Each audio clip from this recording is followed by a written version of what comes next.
ദേവസ്വം ഭരണം സർക്കാർ അവസാനിപ്പിക്കണമെന്ന് SNDP യോഗം ജനറൽ സെക്രട്ടറി വെള്ളാപ്പള്ളി നടേശൻ. ദേവസ്വം ഭരണത്തിൽ നടക്കുന്നത് കെട്ട കാര്യങ്ങളാണെന്നും ഗൂഢസംഘങ്ങൾ പ്രമുഖ ദേവസ്വം ക്ഷേത്രങ്ങളിൽ വിളയാടുന്നു എന്നുമാണ് വിമർശനം.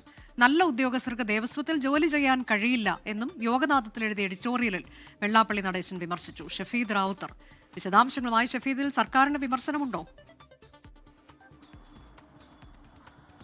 അനുജ, ഇക്കാര്യത്തിൽ നേരിട്ട് സംസ്ഥാന സർക്കാരിന് വിമർശനമില്ല. സംസ്ഥാന സർക്കാരിനെ തഴുകിയും ദേവസ്വം ബോർഡിനെ കുറ്റപ്പെടുത്തിയുമാണ് യോഗനാഥത്തിന്റെ എഡിറ്റോറിയലിൽ വെള്ളാപ്പള്ളി നടേശൻ ഇപ്പോൾ നിലപാട് പറയുന്നത്. അതിൽ ഏറ്റവും പ്രധാനപ്പെട്ട കാര്യം ഈ ശബരിമല സ്വർണ്ണപ്പാളി വിവാദം അടക്കമുള്ള കാര്യങ്ങളുടെ പശ്ചാത്തലത്തിലാണ് അദ്ദേഹത്തിന് ചില വിമർശനം ദേവസ്വം ബോർഡുകൾക്കെതിരെ ഉയരുന്നത്. അതായത് ഗൂഢസംഘങ്ങൾ പ്രമുഖ ദേവസ്വം ക്ഷേത്രങ്ങളിൽ വിളയാടുന്നു, ദേവസ്വം ഭരണത്തിൽ നടക്കുന്നത് കെട്ട കാര്യങ്ങൾ, നല്ല ഉദ്യോഗസ്ഥർക്ക് ദേവസ്വത്തിൽ ജോലി ചെയ്യാൻ കഴിയില്ല, സ്വർണ്ണ തട്ടിപ്പിനെ കുറിച്ച് അയ്യപ്പഭക്തരുടെ നെഞ്ചുനീറുന്ന വാർത്തകളാണ് ദിനവും കേൾക്കുന്നത്. അതിന്റെ പഴി സർക്കാരുകൾ ഏറ്റെടുക്കേണ്ടി വരുന്നു ഒരു തഴികൾ സർക്കാരിന് വെള്ളാപ്പള്ളി നടേശൻ നൽകുന്നു എന്നുള്ളതാണ് ഏറ്റവും പ്രധാനപ്പെട്ട കാര്യം.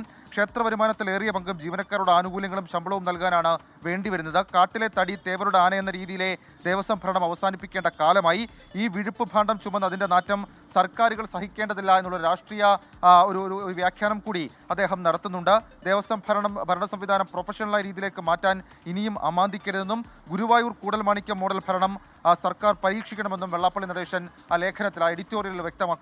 അനുജ, അതാണ് ദേവസ്വം ഭരണം സർക്കാർ അവസാനിപ്പിക്കണം, കാരണം ചില ഉദ്യോഗസ്ഥരുടെ വീഴ്ച അതിന്റെ പാപഭാരം സർക്കാർ പേറേണ്ടി വരുന്നു എന്ന തരത്തിൽ സർക്കാരിന് വിമർശനമില്ല. എന്നാൽ ഉദ്യോഗസ്ഥരെ വിമർശിച്ചുകൊണ്ടുള്ള എഡിറ്റോറിയലാണ് വെള്ളാപ്പള്ളി നടേശൻ എഴുതിയിട്ടുള്ളത് യോഗനാഥത്തിൽ.